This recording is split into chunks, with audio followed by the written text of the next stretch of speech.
নমস্কার। আজ মহাসপ্তমীর শুভেচ্ছা জানাই সকলকে। আজ 4 এপ্রিল, কিন্তু কাল গেছে 3 এপ্রিল। কালকে কিন্তু হিন্দু ধর্মে ঘরে ঘরে মায়েরা ষষ্ঠী পালন করেছেন সন্তানদের উদ্দেশ্যে। আর এই ষষ্ঠী অশোক ষষ্ঠী নামে পরিচিত। অশোক বৃক্ষে দেবী মহামায়া শোকরহিতা দেবী নামে বিরাজ করেন। যিনি শোকরহিতা অর্থাৎ যার আরাধনা করলে শোক থাকে না, তিনিই দেবী শোকরহিতা দেবী, দুর্গা দেবী। আমরা জানি যে নবপত্রিকায় অশোক থাকেন। তার পূজার মন্ত্রে বলা হয়েছে, ওং হরে প্রীতি কর বৃক্ষ অশোক শোক নাশানো দুর্গা প্রীতি কারো ইয়াসমান নাম শোকাম সদা কুরু। আর অশোক গাছ আয়ুর্বেদিক ঔষধ রূপে বহু পূর্ব থেকে ব্যবহৃত হয়ে আসছে। যা আমাদের রোগ থেকে মুক্তি করেন, তাকেই আমরা ভগবান তুল্য জ্ঞান করি। সেই জন্য হয়তো শাস্ত্রকারেরা ঔষধি বৃক্ষগুলোকে প্রাণদায়িনী ঈশ্বরের সাথে তুলনা করেছেন। যেমন তুলসী, বেল, আমলকি, হরিতকি, নিম, ডালিম ইত্যাদি বৃক্ষে ঈশ্বরের অস্তিত্ব পাওয়া যায় বলে মনে করা হয়। সেই জন্য অশোক ষষ্ঠীর দিন ব্রতকারীদের অশোক ফুল, দই বা কাঁঠাল, কলার সাথে খাওয়ার বিধান রয়েছে। স্বামী বেদানন্দ রচিত দুর্গা দুর্গতি নাশিনী পুস্তকে লিখেছেন, অশোক গাছের ফুল স্ত্রীরোগের বড় ঔষধ। বাসন্তী ষষ্ঠী তিথিতে এদেশের সন্তানব্রতী নারী অশোকের 6টি ফুলের কুড়ি খেয়ে থাকেন। একে অশোক ষষ্ঠী বলা হয়ে থাকে। এছাড়া আয়ুর্বেদিক শাস্ত্রে স্নায়ুরোগ, অর্শ, রক্তাল্পতা এবং হৃদরোগের ঔষধ রূপেও অশোক গাছের ব্যবহার লক্ষ্য করা যায়। প্রাচীনকালে এক অশোক বনে এক মুনি বাস করতেন। অশোক বনের মাঝে তার একটি কুঁড়েঘর ছিল। একদিন সকালবেলা মুনি ঘুম থেকে উঠে দেখলেন, অশোক গাছের নিচে একটি ছোট ফুটফুটে মেয়ে হাত পা ছুঁড়ে কাঁদছে। মুনি সেই মেয়েটিকে তার কুটিরের মধ্যে নিয়ে এলেন। পরে ওই মুনি ধ্যানের মাধ্যমে জানতে পারলেন, একটি বুনো হরিণী মেয়েটিকে প্রসব করেছেন। অশোক গাছের নিচে মেয়েটিকে কুড়িয়ে পেয়েছিলেন বলে মেয়েটির নাম রাখেন অশোকা। মেয়েটি বড় হয়ে অপূর্ব সুন্দরী দেখতে হলো। মুনি ভাবলেন, এমন সুন্দরী মেয়েকে কুঁড়ে ঘরে রেখে আমি কোথাও গিয়ে স্থির থাকতে পারি না। তাই মেয়েটিকে একটি সৎপাত্রের হাতে সঁপে দিতে পারলে আমি নিশ্চিন্ত হই।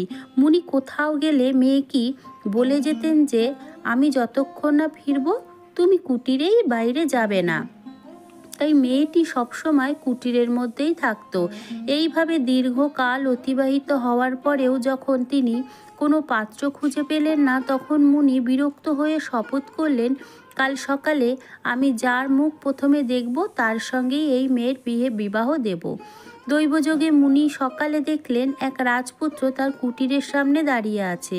মুনি তার পরিচয় জানতে চাইলে রাজপুত্র বললেন, আমি রাজার ছেলে, মৃগয়া করতে এসেছিলাম। ঝড় বৃষ্টিতে পথ হারিয়ে আপনার কুটিরে আশ্রয় নিয়েছি। তার পরিচয় জেনে মুনি অত্যন্ত খুশি হলেন এবং বললেন, আমার একটি বিবাহযোগ্য অপূর্ব একটি সুন্দরী কন্যা আছে, তোমাকে তাকে বিয়ে করতে হবে। মুনি তার মেয়েকে রাজপুত্রের সামনে নিয়ে আসলে রাজপুত্র তার রূপে মুগ্ধ হয়ে গেলেন এবং তাকে বিবাহ করতেও রাজি হয়ে গেলেন। এইভাবে দৈবযোগে 4 হাত এক হয়ে যাওয়াতে মুনি অত্যন্ত নিশ্চিন্ত হলেন।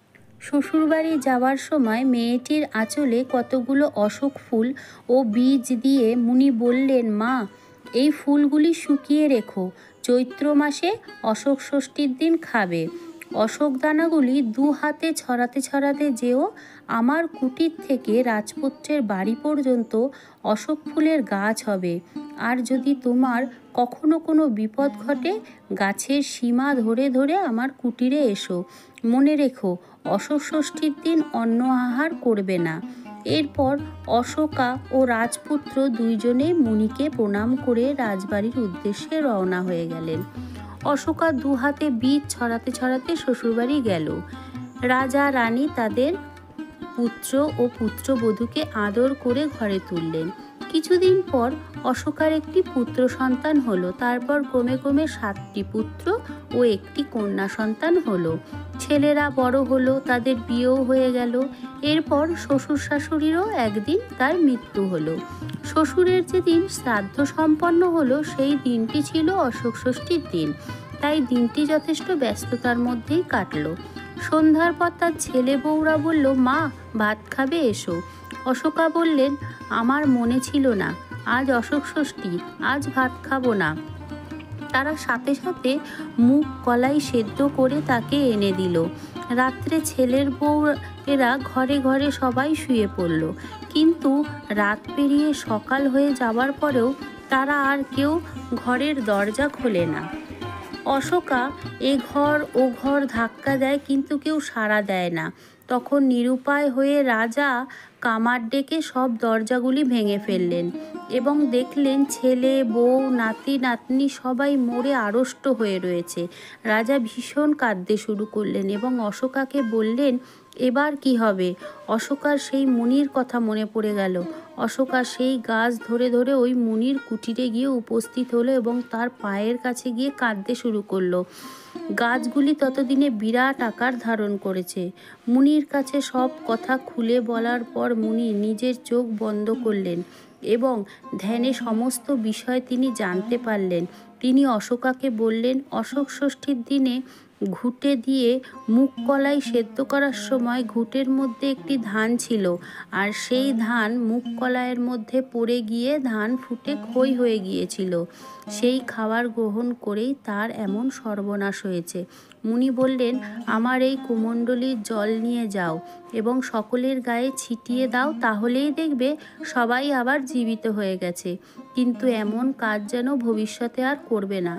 প্রত্যেক বছর অশোক ষষ্ঠীর দিন মা ষষ্ঠীর পুজো দিয়ে ব্রতকথা শ্রবণ করবে। তারপর 6টি অশোক কলি, 6টি মুগ কলাই দইয়ের সাথে খেয়ে তারপর কিছু গ্রহণ করবে। অশোকা তখন মুনিকে প্রণাম করে নিজের বাড়িতে ফিরে গেলেন। কোমণ্ডলীর জল ছিটিয়ে দেওয়া মাত্রই সকলে উঠে বসলেন। কেউ বলল, আমরা এত ঘুমিয়ে পড়েছি। আবার কেউ বলল, আমাদের ডাকনি কেন মা? অশোকা বললেন, তোরা কি কেউ বেঁচে ছিলি? মুগ কলাই সেদ্ধ করার সময় ঘুঁটেতে ধান থাকায় সেটি ফুটে খয়ে পরিণত হয়েছিল, আর সেটি খেয়ে আমার এই সর্বনাশ হয়েছিল। তোমরা এখন থেকে খুব সাবধানে অশোক ষষ্ঠীর ব্রত পালন করবে।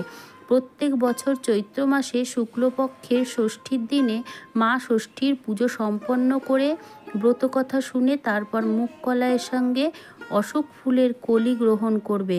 আমার এই বিপদভঞ্জনের কথা বলবে, তাহলে জীবনে তোমরা কোনো দুঃখ পাবে না।